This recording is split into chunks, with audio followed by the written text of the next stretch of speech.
સમાચારમાં સૌપ્રથમ વાત કરીએ તો મોંઘવારી વચ્ચે અમદાવાદની જનતાને વધુ એક માર। અમદાવાદમાં સ્કૂલ વાન અને રિક્ષાના ભાડામાં વધારો। અમદાવાદ સ્કૂલ વાન એસોસિએશનની ભાડા વધારાની જાહેરાત। સ્કૂલ વાનના ભાડામાં 200 થી 300 રૂપિયા સુધીનો વધારો કરવામાં આવ્યો છે, તો સ્કૂલ રિક્ષાના ભાડામાં 100 રૂપિયાનો વધારો।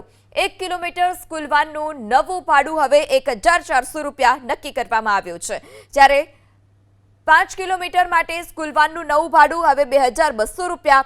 1 કિલોમીટર માટે સ્કૂલ વાનનું નવું ભાડું 800 રૂપિયા નક્કી કરવામાં આવ્યું છે। 5 કિલોમીટર માટે સ્કૂલ રિક્ષાનું નવું ભાડું 1200 રૂપિયા। ભાડા વધારાથી વાલીઓના બજેટ પર વધારાનો બોજ।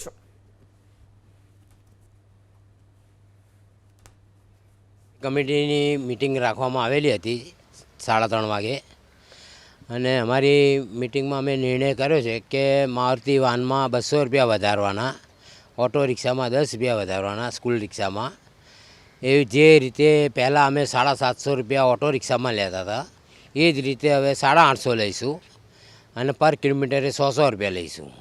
એ જ રીતે વાનમાં પહેલાં અમે 1200 લેતા હતા, હવે મિનિમમ ભાડું 1400 રૂપિયા થશે, અને પર કિલોમીટર 200 વધશે। 2024ની સાલમાં છેલ્લો ભાવ વધારો કરવામાં આવેલો હતો, ત્યારે અમે ભાવ વધાર્યો હતો। હવે એ પછી અત્યારે હાલમાં સીએનજીના ભાવ 12 રૂપિયા વધી ગયા છે। એ વખતે 76 રૂપિયા હતા, અત્યારે 88 રૂપિયાને 9 પૈસા છે। તો 12 રૂપિયાનો એ વધારો, તેમજ મોંઘવારી વધતી જાય છે। તમે આજે કરિયાણું ઘરમાં લાવવાનું હોય તો બી મોંઘું થઈ ગયું છે। તો આ બધું અમને નડે છે। પેરેન્ટ્સો પાસે અમે એ જ અપેક્ષા રાખીએ છીએ કે અમને પોસાતું નથી, ત્યારે અમે આ ભાવ વધારો કર્યો છે।